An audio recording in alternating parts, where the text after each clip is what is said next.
Parole de vie. Parole de vie, votre rendez-vous hebdomadaire avec l'église Parole de vie en collaboration avec l'Institut pastoral Bianco Cato. Je n'oublie aucun de tes bienfaits. C'est tous les lundis de 21h à 21h30. Parole de vie, une émission pour découvrir les richesses de la parole de Dieu et recevoir la vie par la parole de Dieu dans vos maisons. Apprêtez-vous pour une demi-heure de paroles inspirantes, de conseils et de moments transformateurs. C'est parti pour Parole de vie. Je n'oublie aucun de tes bienfaits. À chaque fois que j'y pense, mon cœur est rempli de paroles pour te louer.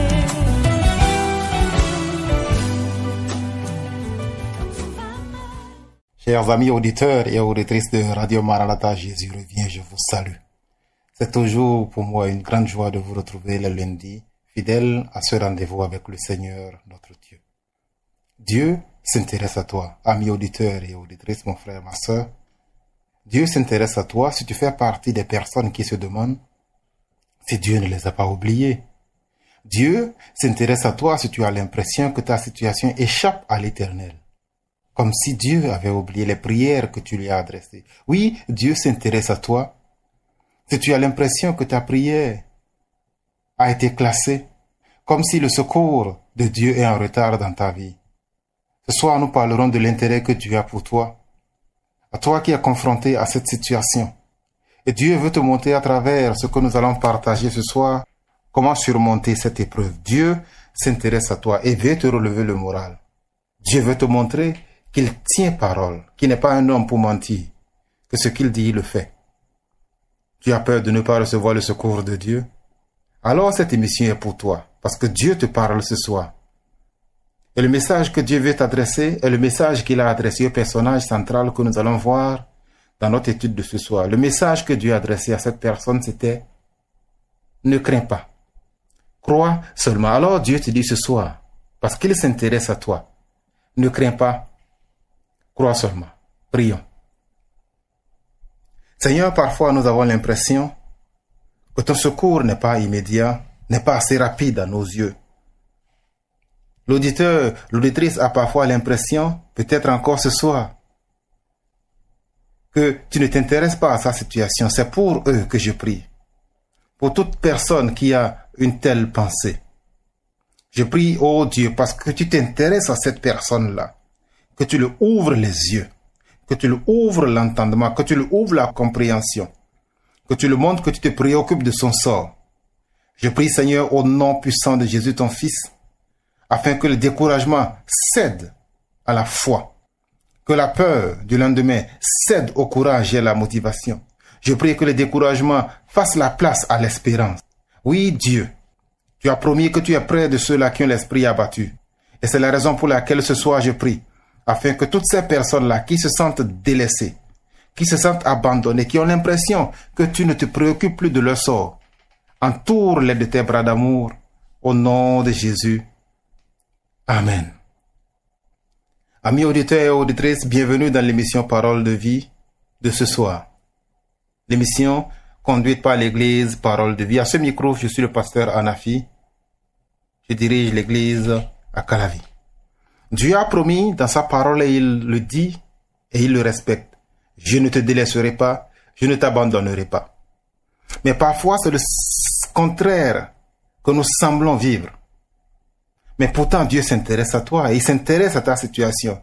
Et c'est pourquoi je veux te parler de l'histoire de cet homme-là, parce que cette histoire-là ressemble peut-être à la tienne. Nous lisons dans la parole de Dieu, dans l'évangile selon Marc, au chapitre 5. Marc, chapitre 5, versets 21 à 24. Dieu s'intéresse à toi et te dit, ne crains pas, crois seulement. Il est écrit dans les versets 21 à 24. Jésus regagna en barque l'autre rive, où une grande foule se rassembla autour de lui. Il était au bord du lac. Alors vint un des chefs de la synagogue du nom de Jairus. Lorsqu'il aperçut Jésus, il se jeta à ses pieds et le supplia avec insistance. Ma petite fille est sur le point de mourir. Viens, pose les mains sur elle afin qu'elle soit sauvée et elle vivra. Jésus s'en alla avec lui. Une grande foule le suivait et le pressait de tous les côtés. Que Dieu bénisse sa parole. Marc chapitre 5, verset 21 à 24. Cet homme Jairus dont je viens de vous parler, il est désespéré. La Bible nous dit qu'il est un des chefs de la synagogue. À cette époque, la synagogue, les leaders juifs n'aimaient pas Jésus. Ils rejetaient Jésus et son message. Mais cet homme dont il est question n'a pas regardé sa position. Il n'a pas regardé son adversité avec Jésus. La situation était si dramatique qu'il a dit, je dois aller vers Jésus. Pourquoi va-t-il vers Jésus? Lorsque vous lisez les chapitres qui viennent, les versets qui viennent plus tôt au chapitre 5, il est question de la rencontre entre Jésus et cet homme-là qui restait dans les tombeaux, qui dormait au cimetière, qu'on avait attaché avec des chaînes et qui les brisait. Et de l'autre côté du lac, la Bible nous raconte comment est-ce que cet homme-là a rencontré Jésus et que sa vie a été complètement transformée. Oui, Jésus l'avait délivré. Et la nouvelle voyage vite. Donc, bien que Jairus n'était pas un des disciples de Jésus, qu'il était dans la synagogue, il a dû entendre cela. Et dès que Jésus arrive de l'autre côté du lac, dès qu'il aperçut Jésus, la Bible nous dit, il courut et se jeta à ses pieds. Il le supplia avec insistance en disant, « Ma fille va mourir, viens, pose tes mains sur elle et guéris-la. » Tu as peut-être comme Jairus entendu des choses sur Jésus. On t'a dit que Jésus peut te sauver, il peut t'aider, il peut te délivrer. Et tu es même allé vers ce Jésus-là. Alors fais comme Jairus, pose ton problème à Jésus précisément. Jairus n'a pas prié de façon vague, il a dit, ma fille, elle est malade, elle va mourir bientôt, viens s'il te plaît et guéris-la. Mais cette prière, si toi aussi tu veux t'adresser à Dieu dans ta situation, fais-le avec précision, fais-le avec foi et fais-le sans douter. Puis, espère le secours. Jairus était là, mais Jairus avait un problème. Dans les versets que nous avons lus, ce n'était pas seulement la foi qui les séparait. L'un était juif, l'autre était quelqu'un qui promouvait une nouvelle manière de s'approcher de Dieu. La foi chrétienne. Le problème que Jairus avait, en plus de cette différence de religion, c'est qu'il y avait beaucoup de gens qui étaient là avec Jésus. Nous avons lu au niveau du verset 21 qu'il y avait une grande foule qui était là. En même temps, dès qu'il est descendu, les gens sont venus autour de lui. Et lorsque Jairus a fini de poser son problème, il y avait des gens qui étaient à nouveau autour de lui. On a dit que Jésus était pressé de toutes parts. Parfois, tu as l'impression que Jésus n'a pas le temps pour écourter ton problème. Tu as l'impression que Jésus n'a pas le temps pour s'occuper de ta situation, ou bien que peut-être même Dieu a des personnes qui sont plus importantes qui retiennent son attention. Tu crois que ta prière est faible, mais c'est faux. Dieu s'intéresse à toi et Dieu s'intéresse à ton problème. Pourquoi je le dis, c'est la réaction de Jésus. La Bible nous dit que dans cette foule-là, Jésus avait le temps pour Jairus et son problème. Il n'a pas rejeté Jairus parce qu'il était le chef d'une synagogue qui ne le suivait pas. Non. Il ne te rejettera pas non plus au nom de Jésus. Il n'a pas rejeté Jairus parce que d'autres personnes étaient là dont il devait s'occuper. Alors Jésus ne te rejettera pas non plus. Ce qui est frappant, c'est que Jésus dit, je vais aller avec toi, je vais m'occuper de ta fille. Parle à Dieu cette nuit, demande son secours et il viendra à toi au nom de Jésus. Cette histoire, je la trouve fantastique, je la trouve fabuleuse. Alors que Jésus est en route vers la fille de Jairus, il y a une femme qui avait une perte de sang, elle avait une hémorragie depuis 12 ans. Elle est allée rencontrer Jésus et Jésus a pris le temps pour cette femme-là. Je ne parlerai pas de cette femme-là aujourd'hui. J'en parlerai le lundi prochain. L'histoire de cette femme-là est contenue dans Matthieu chapitre 5, du verset 25 jusqu'au verset 34. Mais restons sur l'histoire de Jairus. La foule n'a pas empêché Jésus de s'intéresser à lui. Ton problème, il est intéressant, il est important aux yeux de Dieu. Quel que soit le nombre de requêtes qui parviennent à lui, il a une oreille pour la tienne. Dieu s'intéresse à toi, malgré les imprévus de cette femme-là. Il n'a pas abandonné Jairus. Lisons à partir du verset 35 jusqu'au verset 36. Marc chapitre 5, 35 et 36. Après avoir fini de régler le problème de cette femme-là qui avait du sang qu'elle perdait, la Bible nous dit, verset 35, il parlait encore. Quand les gens arrivaient de chez le chef de la synagogue et lui dirent, « ta fille est morte, pourquoi déranger encore le maître? Dès qu'il entendit cette parole, Jésus dit au chef de la synagogue, n'aie pas peur, crois seulement. Et je vais te dire la même chose, n'aie pas peur, crois seulement. C'est une histoire incroyable. Mets-toi, s'il te plaît, mon frère, ma soeur, cher ami auditeur et auditrice, mets-toi à la place de Jairus. Ne ressentirais-tu pas de la colère envers cette femme-là qui a ralenti Jésus? Tu aurais pu te dire, mais si cette femme-là n'était pas venue, Jésus était déjà disposé à aider ma fille, mais à cause de cette femme-là, à cause de ses problèmes, à cause de son exaucement, Jésus est venu en retard. Ne serais-tu pas en colère, peut-être contre Jésus lui-même? En colère parce que Jésus t'a trahi? Non. Parfois, tu as l'impression que Jésus s'occupe plus des problèmes des autres que des tiens. Mais c'est une erreur. Dieu s'intéresse à toi et te dit, ne crains pas, n'aie pas peur, crois seulement. Tu vois? Parfois, autour de toi, partout que des gens sont guéris, ils progressent, leur situation s'améliore, mais de ton côté, rien. Comme si Dieu t'avait oublié. On est venu dire à Jairus, trop tard. Dieu ne peut plus rien. Ta fille est déjà morte. Quand il y avait encore un peu de souffle, il y avait de l'espoir, mais maintenant c'est impossible.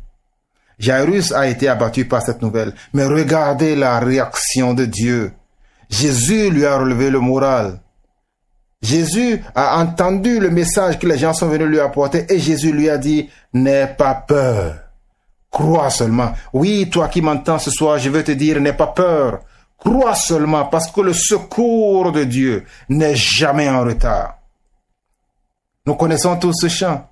Qui a le dernier mot? Jésus-Christ a le dernier mot. Oui, c'est notre Dieu qui a le dernier mot. Ce n'est pas un homme, c'est Jésus qui a le dernier mot et il règne, il fait ce qu'il veut. On a dit, l'enfant est mort, la fille est décédée, mais Jésus a dit, c'est pas grave. Jairus, n'aie pas peur. Crois seulement. Oui, ton Dieu n'a pas encore dit le dernier mot. Tu peux croire que c'est trop tard, mais c'est faux. Tu peux croire que ta situation ne va plus évoluer, mais c'est faux. Jésus a pris la route et il avait dans son cœur la décision de guérir la fille de Jairus. Et Jésus tiendra parole. Ton Dieu, le Dieu dont je te parle ce soir, il tient parole. Il ne ment pas. Nous lisons dans la parole de Dieu, dans un livre de l'Ancien Testament, Nombre chapitre 23, verset 19. Nombre chapitre 23, verset 19. Dieu n'est pas un homme pour mentir, ni le fils d'un homme pour revenir sur sa décision. Ce qu'il a dit, ne le fera-t-il pas? Ce qu'il a déclaré, ne l'accomplira-t-il pas? Jésus tient toujours ses promesses. Ce qui était dit ici dans Nombre chapitre 23, dans l'Ancien Testament, il l'a encore répété. Même si les circonstances sont contraires, même si les choses semblent se sont aggravées au lieu de s'améliorer, lorsque Dieu a fait une promesse, il réalise toujours ce qu'il a dit. Et il a fait pour Jairus, comme nous allons le voir à la fin de cette histoire. Dieu s'intéresse à toi et te dit, ne crains pas, n'aie pas peur, crois seulement. Écoutons la fin, nous lisons toujours dans l'évangile selon Marc, au chapitre 5, à cette fois-ci les versets 37 à 42. Il est écrit. Après avoir dit, comme je l'ai dit tantôt, n'aie pas peur, crois seulement, il est écrit, il ne laissa, donc c'est Jésus, Jésus ne laissa personne l'accompagner sauf Pierre, Jacques et Jean, le frère de Jacques. Ils arrivaient à la maison du chef de la synagogue où Jésus vit du tumulte, des gens qui pleuraient et poussaient de grands cris. Il entra et leur dit, mais pourquoi faites-vous ce tumulte et pourquoi pleurez-vous? L'enfant n'est pas morte, mais elle dort. Et il se moquait de lui. Alors il les fit tous sortir, prit avec lui le père et la mère de l'enfant et ceux qui l'avaient accompagné, c'est-à-dire Pierre, Jean et Jacques. Et il entra là où l'enfant était couché. Il la prit par la main et lui dit, Talitha, komi, ce qui signifie, jeune fille, lève-toi, je te le dis. Aussitôt la jeune fille se leva et se mit à marcher, car elle avait 12 ans. Que le Seigneur bénisse la lecture de sa parole. Tous furent remplis d'un grand étonnement. Jairus a fait le pari de croire. Oui, on lui avait dit que la fille était décédée, mais Jairus n'a pas laissé cette nouvelle à l'abattre. Au contraire, il a décidé de faire confiance à Dieu, qu'il lui a dit, n'aie pas peur, croit seulement. Sa foi en Dieu a été bénie. Et il a récolté les fruits de sa confiance en Dieu. Je ne sais pas la situation que tu traverses et qui te donne l'impression que ton problème n'est pas écouté, qu'il y a des problèmes plus importants dont Dieu pourrait s'occuper. Mais non. Dieu dit, n'aie pas peur, crois seulement. Si tu crois en Dieu, tu verras la gloire de Dieu.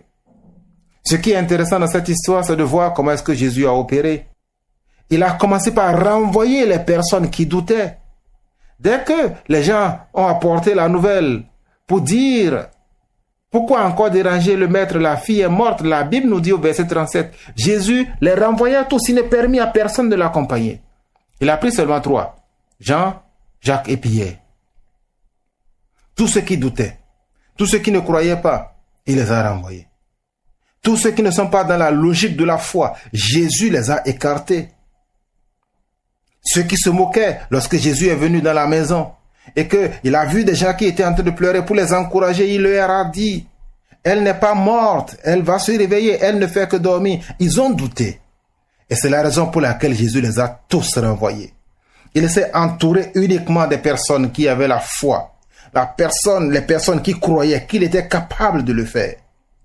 Oui, toi aussi parfois, il faudra te séparer des personnes qui sèment le doute et non la foi en Dieu dans ta vie. Il faudra parfois, pour vivre les miracles de Dieu, rester dans l'atmosphère qui est favorable à la foi. Ces personnes, parfois, sont dans une logique. Et ce qu'elles disent, c'est vrai. La fille de Jairus était morte. Mais Jésus est plus grand que la réalité.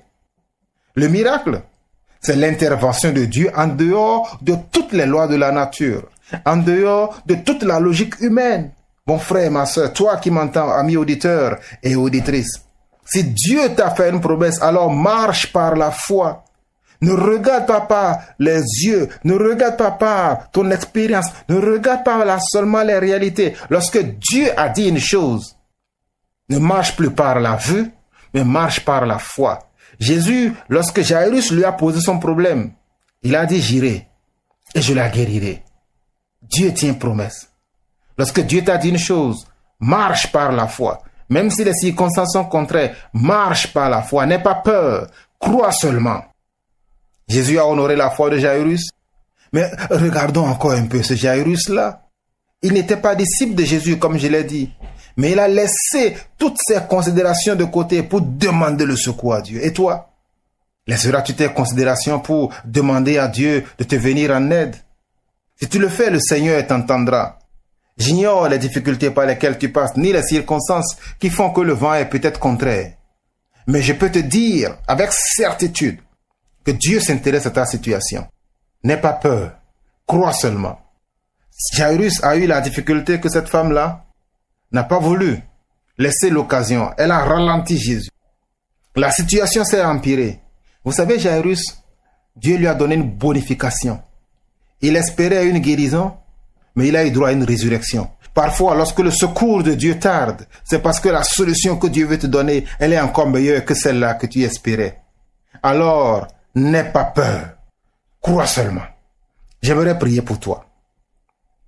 Père éternel, j'élève la voix pour ce frère, pour cette sœur, pour cet ami auditeur, pour cette amie auditrice, pour cet homme, pour cette femme, pour cet enfant, qui t'a demandé son secours.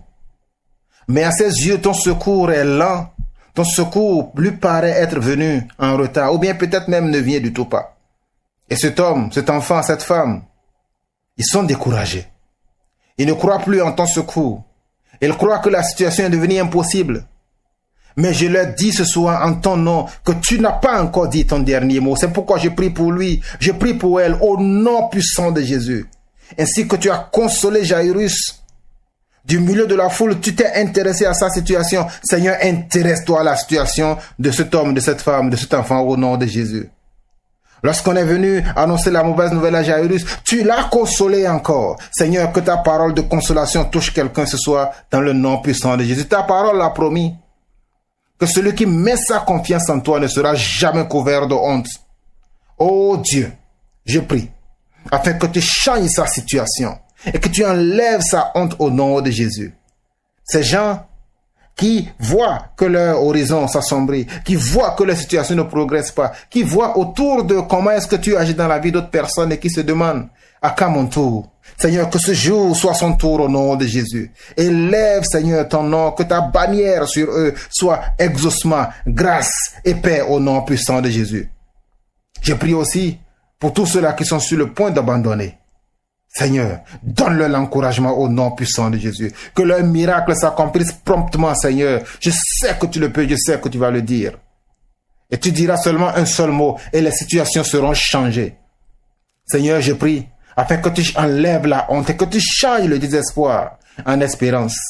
Je prie pour cet homme, pour cette femme, pour cet enfant à qui, suivant ta parole, tu as promis, je ne t'abandonnerai pas, je ne te délaisserai pas tant que je n'ai pas fait du bien, comme tu l'as dit à ton peuple Israël. Seigneur, surprends quelqu'un ce soir dans le nom de Jésus. Je prie enfin, ô Dieu, afin que tu les sépares de tout ce qui est contre la foi, tout ce qui tue la foi, les découragements, les personnes qui sèment le doute. Seigneur, Jairus a été abattu à cause de la nouvelle que les gens lui ont apportée. Ces gens-là qui marchaient par la vue. Je prie que tu encourages un enfant de Dieu ce soir, que tu encourages un de tes fils ce soir, que tu encourages un homme, une femme, un enfant, et que cette personne-là ait le désir de s'éloigner, de se séparer des personnes qui détruisent et sèment le doute autour d'eux. Éloigne tes enfants de ces personnes et crée autour d'eux une atmosphère favorable au miracle et à la grâce de Dieu au nom de Jésus. Jairus avait prié précisément en disant, « Ma petite fille est sur le point de mourir. Viens, pose tes mains sur elle afin qu'elle soit sauvée et elle vivra. » Et tu as parlé, Seigneur. Ô Père, je prie, exauce la prière que quelqu'un t'adresse au nom de Jésus. Jairus a demandé quelque chose et même si cela a tardé, tu lui as accordé cela. Ma prière est que tu fasses de même envers tes enfants dans le nom de Jésus. Dis un mot. Tu as parlé à la jeune fille morte en disant, « Jeune fille, je te dis, lève-toi. » Elle est revenue à la vie. Je prie que tu ramènes à la vie quelqu'un ce soir au nom de Jésus. Je prie que tu redonnes vie à la situation de quelqu'un ce soir au nom puissant de Jésus. Père, je veux te rendre grâce parce que tu l'as fait. Au nom de Jésus, amen. Sois béni, amis auditeurs et auditrices. Oui, Jairus voulait la guérison de sa fille. Mais il y a une maladie qui est encore plus grave que la guérison, c'est le péché. Cette maladie a créé en toi la culpabilité. Cette maladie crée en toi la honte, la peur. Et cette maladie-là, si elle n'est pas traitée, oui, ce péché, s'il n'est pas traité, il finira par conduire à la séparation éternelle avec Dieu. Jésus a ressuscité la fille de Jairus en lui évitant la mort physique. Mais Jésus peut faire mieux que ça. Jésus peut te ressusciter de la mort éternelle. Il peut t'éviter la mort éternelle. Il veut te donner la vie éternelle. Dieu s'intéresse à toi qui vis dans la maladie du péché. Le médicament, c'est Jésus. Le médicament contre le péché, ce n'est pas un paracétamol, ce n'est pas de l'ibuprofène, c'est Jésus. Et Jésus est venu dans ce monde pour laver les péchés et réconcilier le monde avec toi. Oui, toi qui es malade du péché, qu'importe le nom que tu donnes à ce péché-là, Dieu veut t'aider. Il te tend la main ce soir. Je vais prier pour toi. Quelles que soient tes croyances passées. Jairus n'a pas dit non, moi je ne suis pas chrétien, je ne peux pas aller vers Jésus. Viens vers Jésus. Et si tu veux la maladie et être délivré de cette chose-là que toi-même tu sais est mauvaise, alors je prierai pour toi. Répète après moi, si tu veux. Seigneur Jésus, Jairus était un juif de la synagogue. Et il a demandé ton secours et tu l'as exaucé. Il n'était même pas ton disciple. Je viens à toi pour une maladie encore plus grave, le péché. Je sais que ma vie n'est pas conforme à tes commandements. Je te prie de me pardonner mes péchés. Je veux accepter Jésus comme mon sauveur. Tu as promis que si je crois en son nom, je serai ton enfant. Oui, je crois en Jésus et en son œuvre. Fais de moi ton enfant au nom de Jésus. Je veux vivre désormais pour toi. Je vais suivre tes commandements dans ma vie. Merci parce que tu as écrit mon nom dans le livre de vie. Merci parce que tu m'as sauvé. Au nom de Jésus, amen. Si tu as fait cette prière avec moi, Je te prie de nous rejoindre à l'église Parole de Vie. Nous t'accompagnerons et nous t'aiderons à grandir, à développer cette nouvelle relation que tu viens d'entamer avec Jésus. Il veut être ton ami, il veut marcher à tes côtés. Et vous qui avez prié pour vos besoins, vous qui avez prié pour les situations qui sont là et que vous avez présentées à Dieu, partagez avec nous si Jésus vous a entendu et que Jésus vous a exaucé. Passez nous voir un jour à notre assemblée. Nos jours de culte sont 2. Nous avons le jeudi de 19h30 à 21h, où nous nous retrouvons pour étudier la Bible ensemble afin de grandir dans la foi. Jeudi 19h30 à 21h pour l'étude biblique. Ou bien venez nous visiter un dimanche de 9h30 à 11h30. 9h30 à 11h30 tous les dimanches, où nous nous retrouvons pour chanter et remercier Dieu pour ce qu'il a fait, pour ce qu'il est, et pour entendre sa parole. Je serai heureux de vous accueillir personnellement. L'église Parole de Vie est située à Aboumey-Calavi. Nous sommes en bordure du goudron au carrefour Bido-Cessi, au niveau de l'immeuble qui abrite la banque Bange Bank. Ce n'est pas caché. C'est juste au niveau de l'endroit où les policiers restent au niveau du carrefour Bido-Cessi. En venant de Cotonou, c'est sur votre droite au niveau de la piste cyclable. N'hésitez pas à m'appeler si vous avez des questions ou si vous voulez encore davantage d'informations sur ce message que vous avez entendu ou bien sur l'église. Je suis joignable au 01 65 21 99 99 01 65 21 99 99. Je suis le pasteur Anafi Souno Mora. À lundi prochain, par la grâce de Dieu. Et si vous voulez suivre d'autres enseignements venant de nous, n'hésitez pas à vous abonner à notre page YouTube, Église Parole de Vie Calavi. Que la grâce et la paix du Seigneur soient avec vous. À lundi prochain.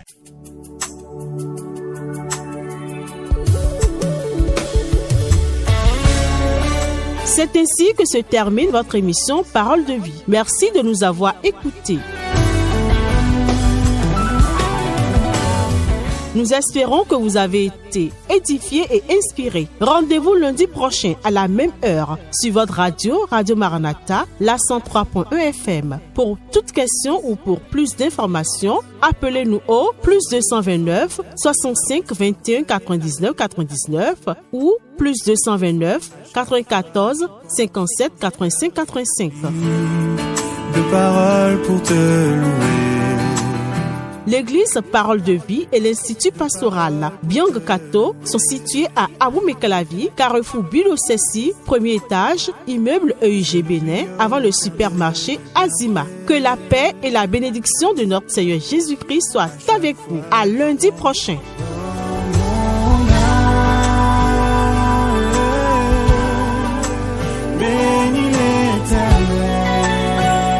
Chante mon âme, oh.